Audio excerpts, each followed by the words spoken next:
Video में हम online तरीके से इनकम टैक्स पोर्टल पर जाकर बैंक अकाउंट जोड़ना सीखेंगे। तो चलिए शुरू करते हैं। सर्च टैब में सर्च करना हो जाके इनकम टैक्स, जैसे ही सर्च करेंगे तो आप यहाँ पे दूसरे पेज पे आ जाएंगे। तो आपको यहाँ पे दूसरा वाला लिंक दिखाई दे रहा होगा जहाँ पे लिखा हुआ है इनकम टैक्स डिपार्टमेंट होम, और आप एक बार वेबसाइट चेक कर लेंगे जहाँ पे लिखा हुआ है incometax.gov.in।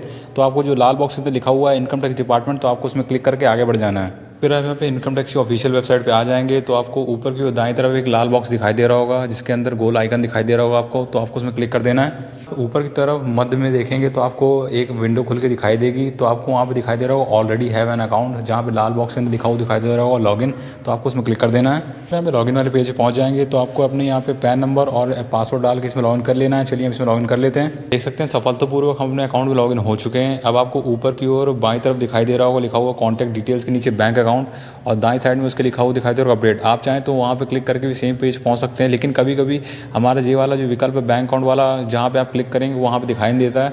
तो हम यहाँ पे जो बेसिक तरीका होता है उसको हम पालन करेंगे। तो हम ऊपर आपको दिखाई दे रहा हो लाल बॉक्स जिसके अंदर आपको गोल सर्कल दिखाई दे रहा होगा, तो आपको उसमें क्लिक कर देना है। तो विकल्प खुल के आएगा तो आपको लाल बॉक्स के अंदर लिखा हुआ दिखाई दे रहा होगा माई प्रोफाइल, तो आपको उसमें क्लिक कर देना है। यहाँ पे अगले पेज पे आ जाएंगे तो आपको ऊपर की ओर बाईं तरफ देखेंगे आपको लाल बॉक्स के अंदर लिखा हुआ दिखाई दे रहा होगा माई बैंक अकाउंट, तो आपको उसमें क्लिक कर देना है। फिर आप यहाँ पे माई बैंक अकाउंट्स वाले पेज पे आ जाएंगे तो आप यहाँ पे ऊपर की ओर दाईं तरफ देखेंगे आपको लाल बॉक्स के अंदर लिखा हुआ दिखाई दे रहा होगा ऐड बैंक अकाउंट वाला टैब, तो आपको उसमें क्लिक कर देना है। फिर आप यहाँ पे अगले पेज पे आ जाएंगे तो आपको अपनी बैंक डिटेल्स यहाँ पे अंकित करनी है। सबसे पहले आपको बैंक अकाउंट नंबर अपना अंकित करना है, फिर उसको कंफर्म करना है। फिर उसके बाद आपको यहाँ पे अकाउंट टाइप बताना है कौन सा है, सेविंग है कि करंट है, तो आप यहाँ पे क्लिक करके चुन सकते हैं। फिर उसके बाद आपको नीचे दिखाई दे रहा होगा अकाउंट होल्डर टाइप, कि अगर आपका इंडिविजुअल अकाउंट है तो आप यहाँ प्राइमरी वाले में सिलेक्ट करेंगे, अगर आपका जॉइंट अकाउंट है तो आपको यहाँ पे जॉइंट वाले पे क्लिक कर देना है।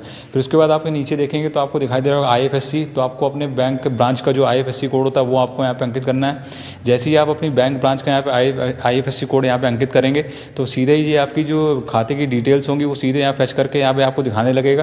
देख सकते हैं हम अपनी सारी जानकारी यहाँ पे अंकित कर ली है। तो आप एक बार पूरी जानकारी को जांच लेंगे। जांचने के बाद आपको नीचे दिखाई दे रहा होगा दाएं तरफ नीले रंग से वैलिडेट वाला एक बटन, तो आपको उसमें क्लिक कर देना है। आपके सामने एक पॉपअप विंडो खुल के आएगी तो आपको यहाँ पे लिखा हुआ दिखाई देगा कि आपकी जो वैलिडेटिंग बैंक अकाउंट रिक्वेस्ट है सबमिट हो चुकी है सफलतापूर्वक। तो ये कुछ चंद सेकंड लेगा इसको वैलिडेट करने के, तो आपको यहाँ पे डरने की जरूरत नहीं है। तो आपको क्या करना होगा, जो आपको यहाँ पे नीचे दिखाई दे रही होगी क्लोज वाली बटन, तो आपको उसमें क्लिक कर देना है। देख सकते हैं जो हमारा यहाँ पे बैंक अकाउंट वैलिडेट होने के बाद सफलतापूर्वक यहाँ पे ऐड हो चुका है। तो जैसे कि आप कभी ITR फाइल करते हैं और अगर आपका ITR में रिफंड आपको मिलने वाला है, तो आपको रिफंड अगर इसी बैंक अकाउंट चाहिए तो आपको यहाँ पे नीचे दिखाई दे रहा होगा लिखा हुआ नॉमिनेट फॉर रिफंड, और उसके दाएं साइड में एक आइकन दिखाई दे रहा होगा, तो आपको उसमें क्लिक करके उसको ऑन कर देना है। आप देख सकते हैं जो हमारा यहाँ पे रिफंड वाला आइकन है वो यहाँ पे ऑन हो चुका है। तो जब कभी भी आप यहाँ पे ITR फाइल करेंगे तो आपका अगर उसमें रिफंड बनता है तो आपको सीधे बैंक अकाउंट में इसी बैंक अकाउंट में भेज दिया जाएगा। तो आप यहाँ पे समझ गए होंगे कि किस तरह इनकम टैक्स पोर्टल पर जाकर आप अपने बैंक अकाउंट को यहाँ पे ऐड कर सकते हैं। तो मैं यहाँ पे आशा करता हूँ आप यहाँ पे समझ गए होंगे अच्छी तरीके से। तो अगर आप बैंक अकाउंट को जोड़ना चाहते हैं तो आप इसी जैसी मैंने प्रक्रिया बताई है आप इसी को अपनाकर यहाँ पे बैंक अकाउंट को यहाँ पे ऐड कर सकते हैं। तो मैं यहाँ पे आशा करता हूँ आपको वीडियो अच्छा लगा होगा। तो अगर आपको अच्छा लगा है तो वीडियो लाइक करें, चैनल सब्सक्राइब करें और यहाँ पे कमेंट जरूर करें।